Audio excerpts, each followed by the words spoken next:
The cold wind whipped through the painted creek valley as Penelope Blackwood clutched her tattered shawl tighter around her shoulders, the gnawing emptiness in her stomach a reminder of 3 days without food.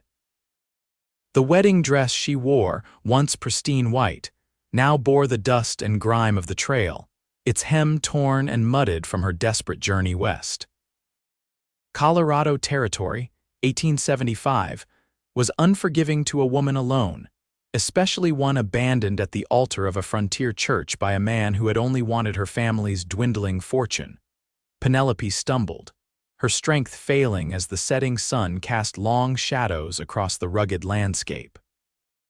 The stagecoach had left her at the last outpost, her ticket money only stretching that far after her former fiancé, Gregory Tanner, had emptied her reticule before disappearing with what remained of her dowry.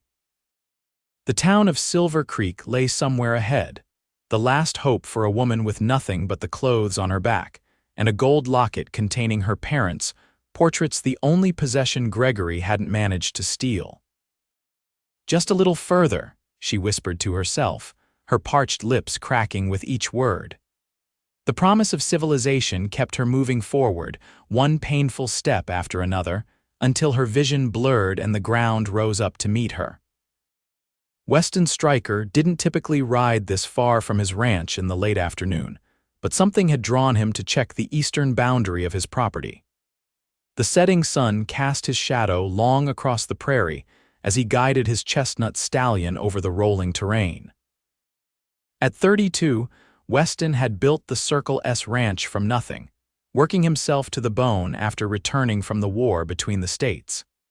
His weathered face and calloused hands told the story of a man who knew both struggle and triumph. He spotted her from a distance, a crumpled form of white against the golden prairie grass. Urging his horse forward, he approached cautiously, his hand hovering near the Colt revolver on his hip. "Out here, you could never be too careful." "Hello there," he called, dismounting when he got no response. "Madam," when he reached her, Weston's breath caught in his throat. Despite the dirt on her face and the disheveled state of her clothing, she was beautiful. Her honey-brown hair had come loose from its pins, spilling around her shoulders.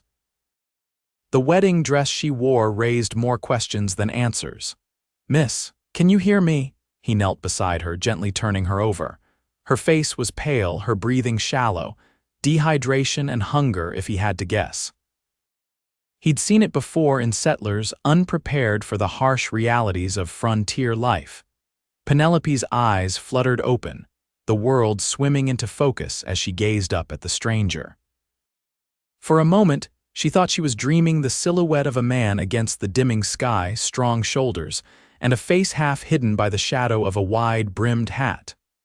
"Water," she managed to whisper, her voice barely audible. Weston reached for his canteen, supporting her head as he helped her drink. "Easy now," he cautioned as she gulped desperately. "Too much too fast will make you sick." She coughed, water spilling down her chin, but her eyes cleared slightly. "Thank you," she murmured, trying to sit up.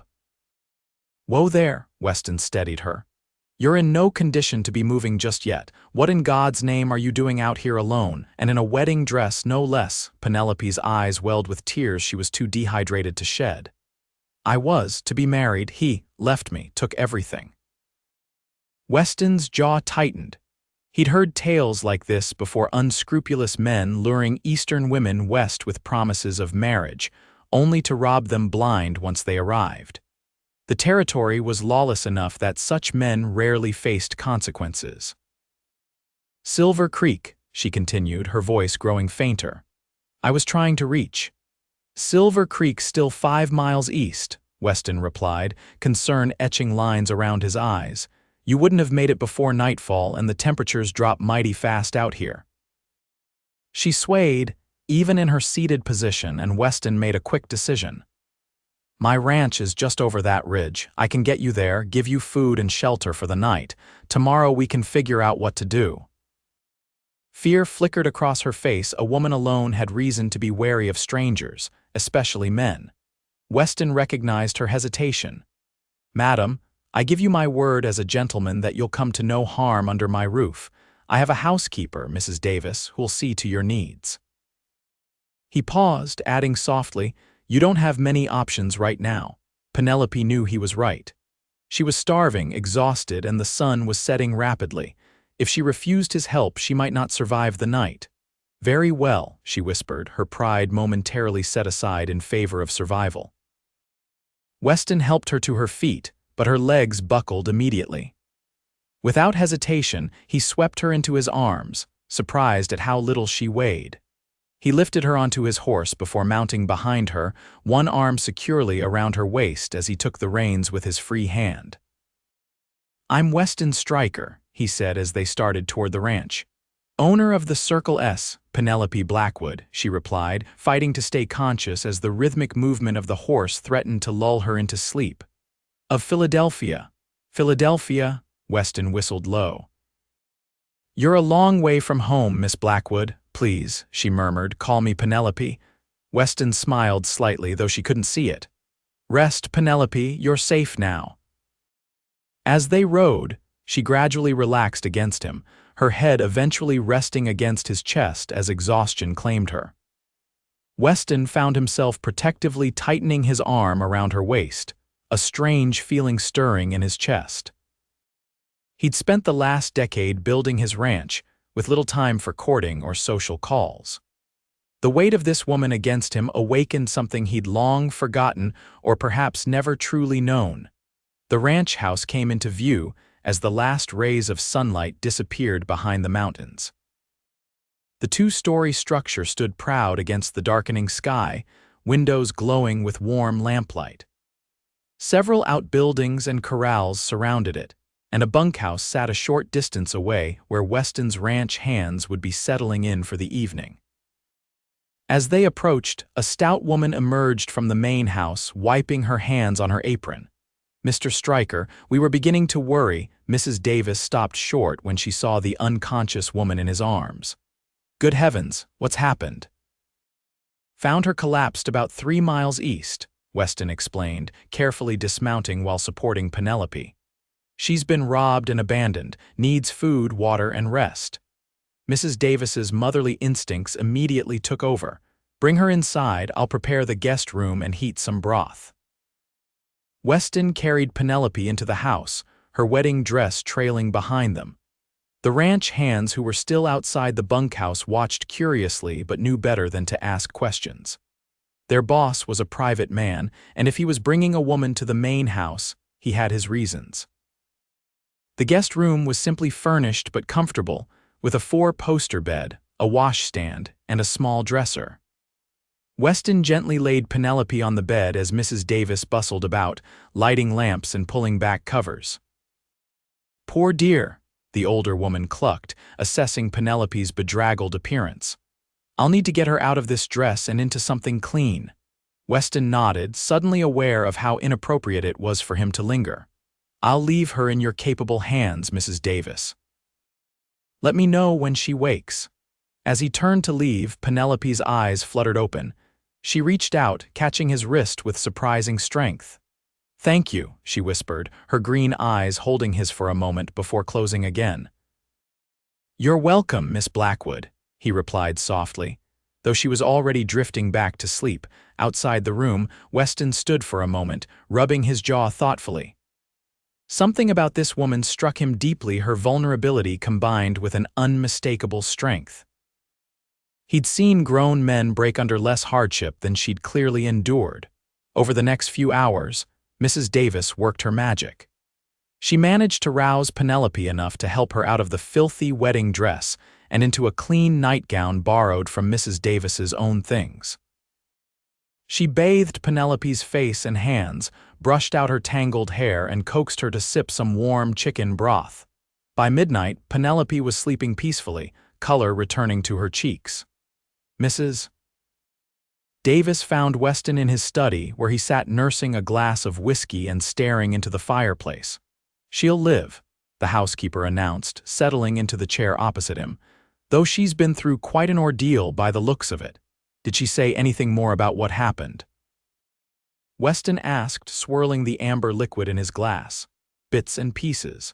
Seems she came west to marry a man she'd been corresponding with, fellow named Gregory Tanner. Weston's expression darkened. Tanner, the man who was trying to buy land near Silver Creek last month, Mrs. Davis nodded. The very same, I suspect. According to Miss Blackwood, he'd written beautiful letters for nearly a year. When her parents died of influenza this past winter, leaving her with modest means and no family, he proposed by mail, sent her a train ticket west. And then robbed her blind when she arrived, Weston finished, his voice tight with anger. Left her at the altar in Denver after making sure her dowry money was safely in his pocket. She spent nearly everything she had left on the stagecoach ticket to get here, thinking she might find him. Weston stood pacing the room. Tanner's long gone. Last I heard, he was heading to California, tried to swindle Jackson out of his mercantile before he left. Mrs. Davis sighed.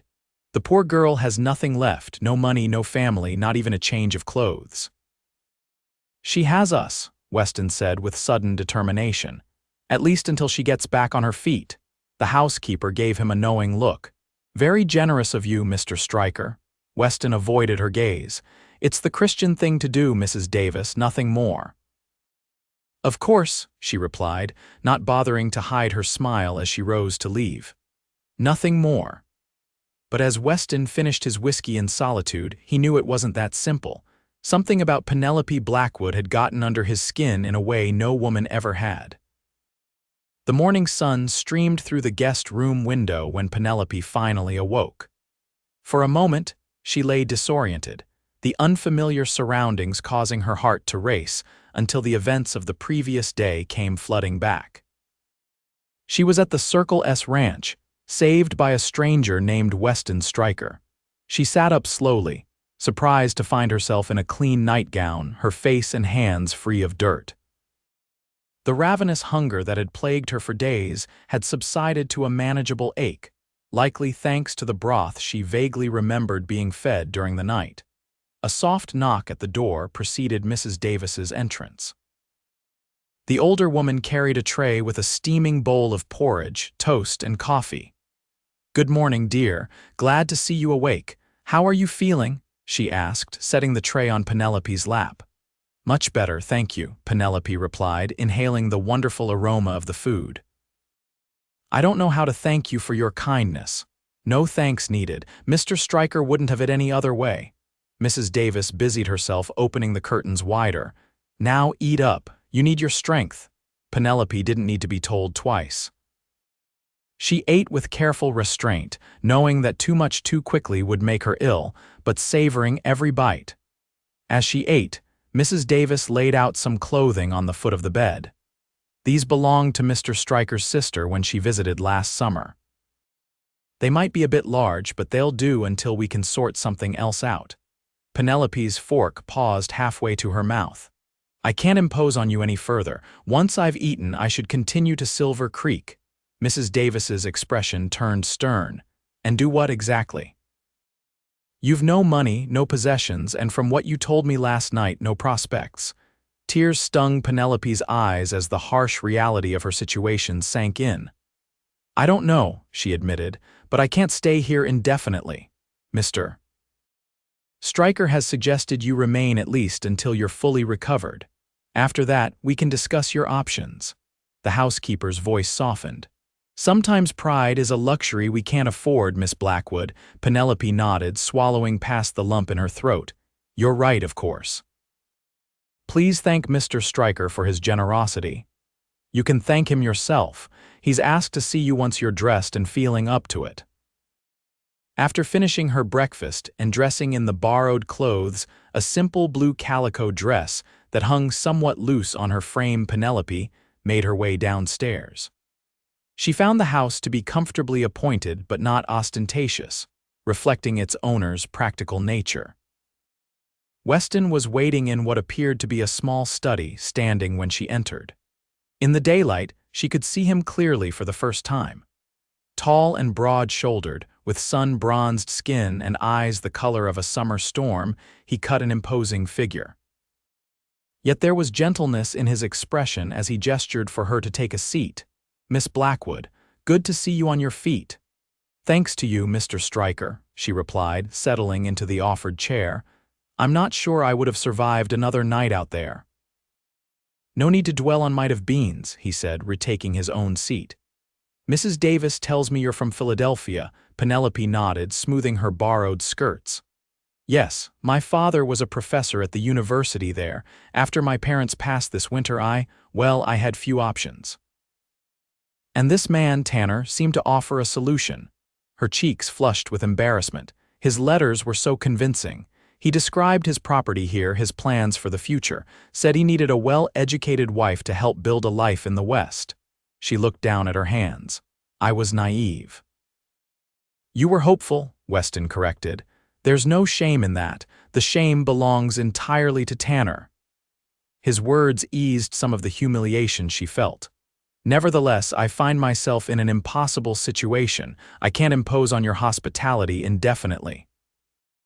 You need time to recover and make plans. The Circle S has room enough." Weston leaned forward, his expression earnest. "I have a proposition for you." Penelope stiffened, immediately wary.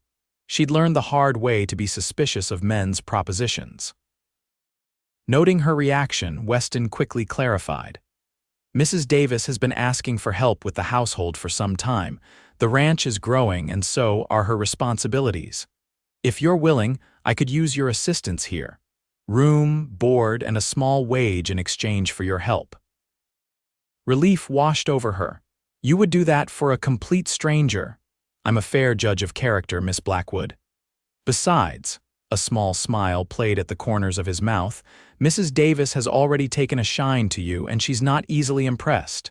Penelope considered the offer.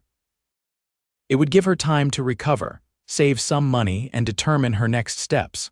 The alternative, arriving penniless in Silver Creek with no prospects and no references, was far less appealing. "I accept your generous offer, Mr. Striker, and promise to earn my keep." "Good, then it's settled." He stood, signaling the end of their conversation. "Rest today. Tomorrow, Mrs. Davis will show you the ropes." As he walked her to the door, Penelope gathered her courage. "Mr. Striker, may I ask why you're doing this?" "Truly," Weston paused, considering his answer carefully. "Everyone deserves a second chance, Miss Blackwood. I was given one once after the war. Seems only right to pass that kindness along." There was more to the story. She could see it in his eyes, but she didn't press. She simply nodded, thanked him again, and made her way back upstairs, feeling for the first time in weeks that perhaps her future wasn't entirely bleak. Over the next several days, Penelope settled into life at the Circle S. Mrs. Davis proved to be a patient teacher, showing her the rhythms of ranch life and the particular ways Mr. Striker preferred things done. She learned to make the sourdough bread he favored, to organize the household accounts, and to anticipate the needs of the ranch hands who occasionally took meals in the main house. For his part, Weston kept a respectful distance, often leaving at dawn and returning after dusk, consumed with the demands of running a successful cattle operation. But Penelope noticed the way his eyes followed her when he thought she wasn't looking, how he seemed to find reasons to be in whatever room she occupied. 2 weeks after her arrival, Penelope was hanging laundry in the yard when a cloud of dust on the horizon announced visitors. She shaded her eyes, watching as 2 riders approached. One she recognized as Thomas, Weston's foreman. The other was a stranger, well-dressed and riding a fine-looking bay. She hurried inside to inform Mrs. Davis, who immediately began preparing coffee. "That'll be Mr. Hargrove from the bank in Silver Creek," the housekeeper explained. "He comes quarterly to discuss business with Mr. Striker." When the men entered the house, Penelope was introduced as Miss Blackwood, my new assistant. If Mr. Hargrove thought anything unusual about her presence, he kept it to himself. The banker's visit lasted through lunch, which Penelope and Mrs. Davis served in the dining room. As she placed a slice of apple pie before Mr. Hargrove, she overheard a snippet of conversation that made her pause. "Expansion would require additional capital, of course," the banker was saying. "The terms are favorable, but it's still a significant risk." "The railroad's coming, Hargrove. When it does, land values will double, maybe triple." This is the time to acquire more grazing territory. Weston's voice was firm, confident. Perhaps, but you're already extended with last year's purchase, and with no family to inherit, I'm not dead yet, Weston cut in, his tone sharper than Penelope had ever heard it. The Circle S is my legacy, family or no. Penelope retreated to the kitchen, but the conversation stayed with her. That evening, after Mr. Hargrove had departed, she found Weston on the front porch, watching the sunset with a troubled expression. "Is everything all right, Mr. Striker?" she asked, hesitating in the doorway. He glanced up, offering a tired smile. "Just business matters, Miss Blackwood, nothing for you to worry about." "Sometimes speaking one's troubles aloud can make them seem less daunting," she suggested, stepping onto the porch but maintaining a proper distance. Weston regarded her thoughtfully, then gestured to the chair beside his. "Hargrove thinks I'm overreaching, wants me to wait on expanding the ranch until I've paid down more of my existing loans. And you disagree.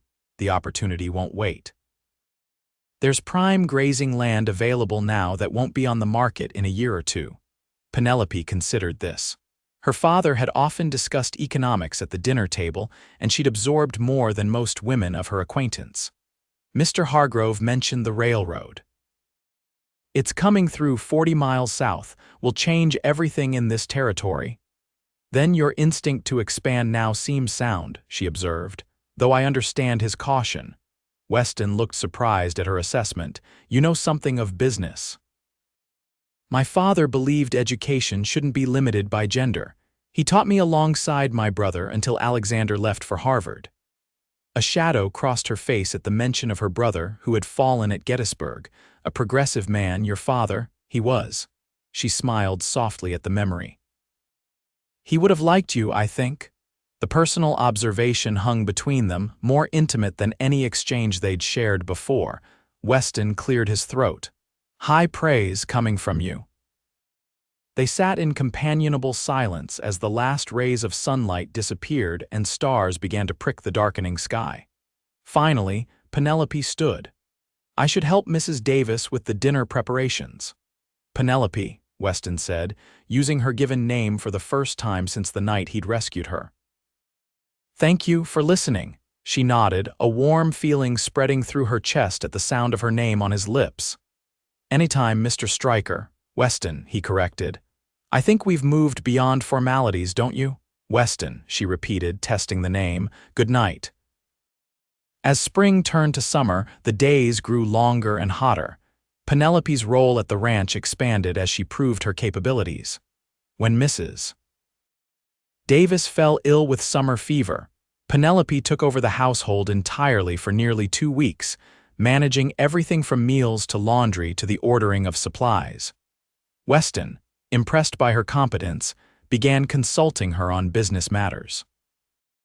Her education and quick mind made her a valuable sounding board, and they often spent evenings in his study, going over accounts or discussing his plans for the ranch's future. Their conversations gradually turned more personal. She told him about her life in Philadelphia, about losing her brother in the war and her parents to illness.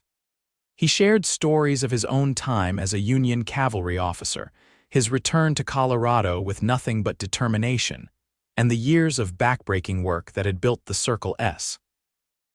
What neither of them acknowledged was the growing attraction between them. It lived in the accidental brushes of hands, in glances that lingered too long, in the way conversations would sometimes trail into loaded silence. Mrs. Davis, fully recovered by midsummer, watched the two of them with knowing eyes but kept her observations to herself. If Mr. Striker had finally found someone who could match him in spirit and intellect, she wasn't about to interfere. The situation came to a head in late July. A fierce thunderstorm swept through the valley, bringing much-needed rain but also causing the creek to overflow its banks. Weston and his men worked through the night to move cattle to higher ground and secure loose equipment. Penelope stayed up as well, keeping coffee brewing and food ready as the ranch hands came in shifts to warm up and refuel before heading back out into the deluge. By dawn, the worst had passed, but everyone was exhausted. The last of the hands had returned to the bunkhouse when Weston finally staggered into the house, soaked to the skin and mud splattered. "You should get out of those wet clothes before you catch your death," Penelope said, meeting him in the entryway with a towel. He took it gratefully, wiping his face. "We lost some fencing along the north pasture, but the herd is safe, no serious damage to the buildings." "Thank God for that." She hesitated, then added, "I've drawn you a hot bath. Mrs. Davis is still sleeping, but I thought you would need it." Weston's expression softened. "You've been up all night, as have you, and you're the one who's been out in the elements." "Penelope," he said quietly, "what would I do without you?" The question hung between them, loaded with meaning neither was ready to articulate. She broke the tension with a small smile. "Fortunately, you don't have to find out. Now go before the water gets cold." Later that afternoon, with the storm past and the immediate crisis managed, Weston found Penelope dozing in a chair on the back porch, a mending basket at her feet. He watched her for a moment, struck by how natural her presence in his home had become. He couldn't imagine the house without her now, her laughter, her quiet competence, the way she challenged his thinking and supported his ambitions. She stirred, sensing his presence, and opened her eyes. "I must have fallen asleep," she said, straightening. "I'm sorry. You earned the rest." He sat in the chair beside hers. "Penelope, there's something I need to discuss with you." She tensed slightly, hearing a seriousness in his tone that made her heart race. "Is something wrong?" "Not wrong exactly." He ran a hand through his still damp hair. "Your 3 months here are nearly up." The reminder fell like a stone in her stomach. They had agreed on a 3-month arrangement, after which she would have saved enough to make her own way. Though neither had mentioned it in weeks, the deadline loomed just 10 days away. "Yes," she said carefully, trying to mask her disappointment. "I suppose they are. I've been thinking about your future, your options." She braced herself. Was he preparing to send her away? Had she misread the connection between them? "I know you've saved some money," he continued. "Enough to take you to Denver or even back east if you wished." "Yes," she confirmed, though the thought of leaving the Circle S of leaving him filled her with dread. Weston stood abruptly, pacing the porch. "The thing is, Penelope, I don't want you to go." Hope fluttered in her chest, but she remained cautious. "You want me to stay on as Mrs. Davis's assistant?" "No." He stopped pacing and faced her directly. "I want you to stay as my wife." Penelope's breath caught. Of all the scenarios she'd imagined for this conversation, a proposal hadn't been among them. "Your wife? I know it's sudden and perhaps not the romantic courtship you deserve." He knelt before her chair, taking her hands in his. "But these past months have shown me what I was missing. You've brought light and purpose to this house, to my life." Tears welled in her eyes. "Weston, if you don't feel the same, I understand. I'll still help you get wherever you want to go. But if there's any chance you might share my feelings." His voice trailed off, uncharacteristic uncertainty in his expression. Penelope's heart swelled. After Gregory's betrayal, she'd sworn never to trust another man's promises. Yet Weston had shown her nothing but honor, respect, and gradually, a deepening affection that matched her own growing feelings. "I do," she whispered. "Share your feelings, that is, but are you certain I came to you with nothing?" "You came with everything that matters: courage, intelligence, compassion." He squeezed her hands. "I'm not asking out of pity or obligation, Penelope. I'm asking because I've fallen in love with you." The words she'd longed to hear made her breath catch. "I love you too," she admitted, a smile breaking through her tears. "I have for some time now." Weston's face lit with joy. He stood, pulling her to her feet and into his arms. "Then say yes, be my wife, build a life with me here." "Yes," she breathed, just before his lips met hers in a kiss that sealed their future together. They were married 2 weeks later in Silver Creek's small church. The entire community turned out for the event, curious to meet the woman who had captured the heart of the territory's most eligible bachelor. Penelope wore a simple ivory dress that Mrs. Davis had helped her make, adorned with lace ordered specially from Denver. As they exchanged vows, Penelope couldn't help but reflect on the irony she had come west as a bride, only to be abandoned. Now she stood before another altar, her heart full in a way she'd never imagined possible, marrying a man she truly loved. The reception was held at the town's only hotel, a modest affair by Eastern standards but lavish for the frontier. As Weston introduced his new wife to neighbors and business associates, his pride was evident in every gesture, every glance, when they encountered Mr. Hargrove from the bank. The man offered hearty congratulations, then added with a wink, "I see you've solved the legacy issue quite handily, Striker." Before Weston could respond, another man approached a newcomer to the area whom Penelope didn't recognize. His face paled when he saw her. "Miss Blackwood," he stammered, looking between her and Weston in confusion.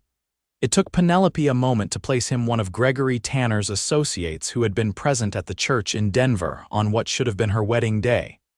Weston's arm tightened protectively around her waist. "You're addressing Mrs. Striker," he corrected, his voice pleasant but with steel underneath. "Of course, my apologies," the man said quickly. I'm surprised to see you here. After what happened with Tanner, what exactly happened with Tanner?" Weston asked, his expression hardening. The man shifted uncomfortably. "Nothing that concerns me. Congratulations on your marriage." He made to move away, but Weston's hand on his arm stopped him. "I'd like to hear what you know about Gregory Tanner and his treatment of my wife." Something in Weston's tone made the man reconsider his hasty retreat. Tanner made no secret of his plans. Said he'd found an Eastern girl with a decent dowry, planned to marry her in name only, secure her funds, then disappear. He glanced apologetically at Penelope. "I tried to warn you that morning at the church, madam, but Tanner kept me away." Penelope's face burned with humiliation as nearby conversations quieted, people straining to hear the exchange. She tried so hard to put that shameful episode behind her, and now it was being aired before the entire community. Weston must have sensed her distress, for he addressed the gathered crowd in a voice that carried throughout the room. "My wife was indeed meant to marry another man when she first came west. His loss proved to be my immeasurable gain." He looked down at Penelope with such obvious love that her embarrassment began to fade. "I found her nearly starved on the prairie, abandoned by a coward who didn't recognize her true worth. But I did, from the first moment. The starving bride was cast aside, but this cowboy called her his wife in front of all, and I thank God every day that she accepted." A murmur of approval ran through the crowd, and several women dabbed at their eyes. Mr. Hargrove raised his glass. "To Mr. and Mrs. Striker, may their union be as prosperous as it is romantic." The toast was echoed around the room. The potential scandal transformed into a love story that would be retold throughout the territory for years to come. That night, as they drove back to the Circle S under a canopy of stars, Penelope rested her head on her husband's shoulder. "Thank you," she said softly, "for what you said at the reception. I meant every word." He pressed a kiss to her forehead. "Are you happy, Mrs. Striker? Happier than I ever thought possible." She looked up at the vast expanse of stars. "When I first came west, I thought I was leaving everything behind. I never imagined I was traveling toward everything I'd ever wanted." Weston pulled the wagon to a stop, turning to face her fully. "I promise you, Penelope, you'll never know hunger or abandonment again, not while I draw breath." "I know," she whispered, reaching up to touch his face. "And I promise to stand beside you through whatever challenges we face. The Circle S is my home now, too." He kissed her then, a kiss full of promise and passion and the certainty of a future built together. Above them, a shooting star streaked across the night sky, not an ending, but a brilliant beginning.